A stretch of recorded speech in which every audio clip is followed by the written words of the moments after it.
Good morning friends, स्वागत है आप सबका। पहला प्रश्न देखिएगा। देखिए, राज्य में फूड ग्रेड महुआ फूल संग्रहण में कौन सा वनमंडल प्रथम स्थान पर रहा है? तो यहाँ पर ऑप्शन है और पिक में आप देख सकते हो। करेक्ट आंसर है ऑप्शन नंबर बी है मनेंद्रगढ़। याद रखिएगा मनेंद्रगढ़। चलिए, तो याद रखिएगा कि छत्तीसगढ़ में जो है संग्रहित फूड ग्रेड महुआ फूल को राज्य लघु वनोपज संघ द्वारा विदेश में विपणन करने की योजना है और राज्य में वर्ष 2023-24 में संग्रहित 694.94 क्विंटल फूड ग्रेड महुआ फूल में से 503.65 क्विंटल फूड ग्रेड महुआ फूल का जो है संग्रहण केवल मनेंद्रगढ़ वनमंडल द्वारा किया गया और वही है वनमंडल मनेंद्रगढ़, है ना। तो फूड याद रखिएगा, फूड ग्रेड महुआ फूल संग्रहण कार्य में छत्तीसगढ़ में दोस्तों इस वर्ष प्रथम स्थान पर रहा है। ओके, तो इसको याद रखना है मनेंद्रगढ़ को। और देखिए, संग्राहकों से 10 रुपये प्रति किलोग्राम की दर से 503.65 क्विंटल कच्चा महुआ जो है फूल संग्रहित किया गया और महुआ फूल के संग्रहण पारिश्रमिक के रूप में संग्राहकों को 5,03,650 रुपये का जो है भुगतान किया गया और 16 ड्रॉपर में सुखाकर प्रसंस्करण के उपरांत कुल 99.60 क्विंटल फूड ग्रेड महुआ फूल प्राप्त हुआ है। ओके, तो ये है। अगला प्रश्न देखिएगा, ये है। देखिए, किस जिले में प्रदेश का पहला और देश का सबसे लंबा मंदिर कॉरिडोर बनाया जा रहा है? तो यहाँ पर ऑप्शन है, देखेंगे। करेक्ट आंसर है ऑप्शन नंबर बी है दंतेवाड़ा। याद रखना है अपना दंतेवाड़ा। चलिए, तो याद रखिएगा कि दंतेवाड़ा जिला में स्थित माता दंतेश्वरी मंदिर परिसर में प्रदेश का पहला और देश का सबसे लंबा मंदिर कॉरिडोर बनाया जा रहा है और इस कॉरिडोर में माता दंतेश्वरी से जुड़ी कहानियाँ, आदिवासी कल्चर, दंतेवाड़ा का जो है इतिहास समेत कई अन्य तरह की जो है झलकियाँ देखने को मिलेगी, है ना। याद रखिएगा। और यह पूरे छत्तीसगढ़ में किसी धार्मिक स्थान में बन रहा प्रदेश का पहला, है ना, कॉरिडोर है और याद रखना है। और इसका आकार दोस्तों उज्जैन से भी बड़ा होगा, ठीक है। तो याद रखना है इसको, है ना। चलिए, देखिए, छत्तीसगढ़िया ओलंपिक 2023-24 का आयोजन कब से होगा? तो कब से होगा, यहाँ पर ऑप्शन है। करेक्ट आंसर है ऑप्शन नंबर बी है 17 जुलाई से। याद रखिएगा दोस्तों 17 जुलाई से। चलिए, डिटेल से देखेंगे। देखिएगा, याद रखना है वही है, छत्तीसगढ़िया ओलंपिक 2023-24 का आयोजन हरेली पर्व के दिन से, है ना, मतलब 17 जुलाई से प्रारंभ होगा और लगभग 2 माह 10 दिन तक चलने वाला यह खेल प्रतियोगिता 6 चरणों में होगी। याद रखना है 6 चरणों में आयोजित होगी और वही है कि इस खेल प्रतियोगिता में बच्चे से लेकर बुजुर्ग तक हिस्सा ले सकेंगे और प्रतियोगिता में दलीय एवं एकल श्रेणी में 16 तरह के जो है पारंपरिक खेलों को शामिल किया गया है, ठीक है। और पिछले वर्ष जो ओलंपिक हुआ था उसमें 14 तरह की जो है पारंपरिक खेलों को शामिल किया गया था और इस बार के ओलंपिक में दोस्तों एकल श्रेणी में रस्सी कूद एवं कुश्ती को भी जोड़ा गया है, ठीक है। याद रखना किसको किसको जोड़ा गया, पूछा जा सकता है एग्जाम में। और छत्तीसगढ़िया ओलंपिक के आयोजन को जो दायित्व है ग्रामीण क्षेत्रों के लिए पंचायत एवं ग्रामीण विकास विभाग, नगरीय क्षेत्रों के लिए नगरीय प्रशासन एवं विकास विभाग को सौंपा गया है और प्रतियोगिता का जो समापन है ना 17 सितंबर 2023 को होगा, ठीक है। और छत्तीसगढ़िया ओलंपिक में दोस्तों दलीय श्रेणी में गिल्ली डंडा, पिट्ठूल, संकली, है ना, लंगड़ी दौड़, कबड्डी, खो खो, रस्साकसी, बांटी, इन खेलों को शामिल किया गया है और वहीं एकल श्रेणी में दोस्तों खेल विधा में, है ना, बिल्लस, याद रखना है बिल्लस, फुगड़ी, गेड़ी दौड़, भंवरा, 100 मीटर दौड़, लंबी कूद और रस्सी कूद एवं कुश्ती को भी शामिल किया गया है।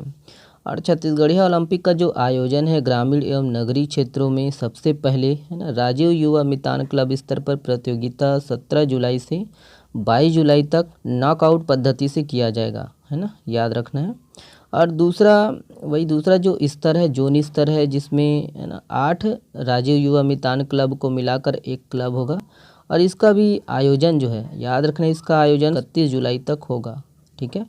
याद रखना है कि विकासखंड एवं नगरीय क्लस्टर स्तर पर आयोजन जो है 7 अगस्त से 21 अगस्त तक होगा और जिला स्तर पर आयोजन 25 अगस्त से 4 सितंबर तक होगा और संभाग स्तर पर जो आयोजन है 10 सितंबर से 20 सितंबर तक होगा और अंतिम में जो है राज्य खेल प्रतियोगिताएं जो है आयोजित होगी जिसका कि आयोजन, है ना, 25 सितंबर से 27 सितंबर तक होगा। ओके, और छत्तीसगढ़िया ओलंपिक में दोस्तों आयु वर्ग को 3 वर्गों में बांटा गया है और इसमें प्रथम वर्ग में 18 वर्ष के आयु तक का है ना, और दूसरा में 18 से 40 आयु वर्ग का, और तीसरा वर्ग में 40 वर्ष से अधिक आयु वर्ग के जो है प्रतिभागी शामिल होंगे। और विकास खंड एवं नगरीय क्लस्टर पर है ना प्रथम स्थान आने वाले विजेता खिलाड़ियों को 1000 रुपये, द्वितीय स्थान पर आने वाले खिलाड़ियों को 750 रुपये और तीसरा स्थान आने पर 500 रुपये जो है पुरस्कार दिया जाएगा। और इसी तरह जिला स्तर पर प्रथम स्थान आने पर है ना 2000 रुपये, द्वितीय स्थान आने पर 1500 रुपये, तीसरा स्थान आने पर 1000 रुपये की जो है राशि दिया जाएगा। संभाग स्तर पर जो है विजेता खिलाड़ियों को प्रथम स्थान आने पर 3000 रुपये, द्वितीय पर है ना 2500 रुपये और तीसरा स्थान आने पर 2000 रुपये ये खिलाड़ियों को दिया जाएगा। और अंतिम में दोस्तों याद रखना है कि राज्य स्तर पर ओलंपिक के जो है अंतिम आयोजन में प्रथम आने पर दोस्तों प्रतिभागियों को 5000 रुपये, द्वितीय स्थान आने पर 4500 रुपये और तृतीय स्थान आने पर दोस्तों 4000 रुपये की जो है राशि और प्रमाण पत्र भी प्रदान किया जाएगा। ठीक है, चलिए नेक्स्ट देखिएगा। ये है, देखिए छत्तीसगढ़ में प्रत्येक UIPA को कितने करोड़ रुपए दिया जाएगा? तो यहाँ पर ऑप्शन है, देखेंगे। करेक्ट आंसर है ऑप्शन नंबर ए है 2 करोड़ रुपए। याद रखिएगा 2 करोड़ रुपए। चलिए, तो याद रखने की 1 जुलाई को मुख्यमंत्री भूपेश बघेल ने राज्य के जो है समस्त 14 नगर निगम और 44 नगर पालिका में UIPA मतलब Mahatma Gandhi urban industrial park का जो है शुभारंभ किया। और राज्य सरकार के द्वारा दोस्तों प्रति इंडस्ट्रियल पार्क को 2 करोड़ रुपए की जो है राशि संबंधित निकायों को प्रदान की जाएगी। ठीक है, तो ये है। चलिए, देखिए भारत की राष्ट्रीय पुरुष फुटबॉल टीम फीफा विश्व रैंकिंग में किस स्थान पर पहुंच गई है? ऑप्शन है यहाँ पर, देखिएगा। करेक्ट आंसर है ऑप्शन नंबर ए है 100वें। याद रखना 100वें स्थान पर पहुँच गई है। चलिए, तो याद रखना है कि भारत की जो है राष्ट्रीय पुरुष फुटबॉल टीम फीफा विश्व रैंकिंग में 100वें स्थान पर पहुंच गई है। और भारत की रैंकिंग पुरुष फुटबॉल टीम ने हाल ही में जारी फीफा विश्व रैंकिंग में दोस्तों 101वें से 100वें स्थान पर पहुंच गई है। और वही टीम ने लेबनान और न्यूजीलैंड को पीछा छोड़ते हुए यह मुकाम हासिल किया है। और भारत को एशिया और एशियाई फुटबॉल परिसंघ में दोस्तों 18वीं रैंकिंग है ना वाली टीम जो है बना दिया गया है। ठीक है, बना दिया है। तो याद रखना है कौन सा स्थान में पहुंच गया है अभी वर्तमान में, तो 100वें। ठीक है, देखिए राष्ट्रीय सिकल सेल एनीमिया उन्मूलन मिशन में छत्तीसगढ़ के कितने जिलों को शामिल किया गया है? देख लीजिएगा, ऑप्शन है यहाँ पर। करेक्ट आंसर है ऑप्शन नंबर ए है। याद रखना 33 जिलों को शामिल किया गया है। ओके, चलिए, देखिए जल जीवन सर्वेक्षण 2023 में देश के 43 आकांक्षी जिलों में नारायणपुर जिला किस स्थान पर है? तो यहाँ पर ऑप्शन है, देखते हैं। करेक्ट आंसर है ऑप्शन नंबर बी है, दूसरा स्थान है।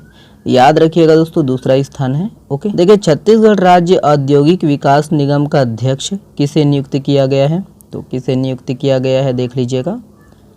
सही आंसर है ऑप्शन नंबर बी है, नंद कुमार साय। याद रखिएगा, है ना, नंद कुमार साय। देखिए हाल ही में चर्चित सेलिनी डिंगो यह किसका अन्य नाम है? तो यहाँ पर ऑप्शन है, देखिए। करेक्ट आंसर है ऑप्शन नंबर बी है, युवा गृह। याद रखिएगा युवा गृह का नाम है सेलिनी डिंगो। ठीक है, चलिए, देखिए एशिया के सबसे पुराने फुटबॉल टूर्नामेंट डूरंड कप का 132वां संस्करण का आयोजन कहाँ किया जाएगा? तो कहाँ किया जाएगा देख लीजिए। करेक्ट आंसर है ऑप्शन नंबर डी है, उपरोक्त सभी। याद रखना है असम, मेघालय, पश्चिम बंगाल तीनों राज्यों में किया जाएगा। देखिए धन्वंतरी जेनेरिक दवा दुकान से सस्ती दवाओं की बिक्री के मामले में किस नगर निगम की धन्वंतरी दवा दुकान पूरे प्रदेश में प्रथम स्थान पर चल रहा है? यहाँ पर ऑप्शन है, देखिए। करेक्ट आंसर है ऑप्शन नंबर बी है, रायगढ़। याद रखिएगा रायगढ़। ये वाला प्रश्न आप लोगों के लिए है, छत्तीसगढ़ के उप मुख्यमंत्री किसे बनाया गया है? काफ़ी सरल प्रश्न है। और ये भी बताइएगा जो भी इसका आंसर होगा वो वर्तमान में है ना कौन से जो है विभाग में थे, है ना, कौन से विभाग के मंत्री थे। ठीक है, चलिए बहुत बहुत धन्यवाद वीडियो को देखने के लिए। इसका PDF डाउनलोड करिए हमारे टेलीग्राम चैनल से। वीडियो को देखने के लिए शुक्रिया। और हाँ, अगर आप चैनल पर नए हो तो प्लीज़ सपोर्ट करिए, शेयर करिए, चैनल को सब्सक्राइब जरूर कर लीजिएगा। बहुत बहुत धन्यवाद, शुक्रिया।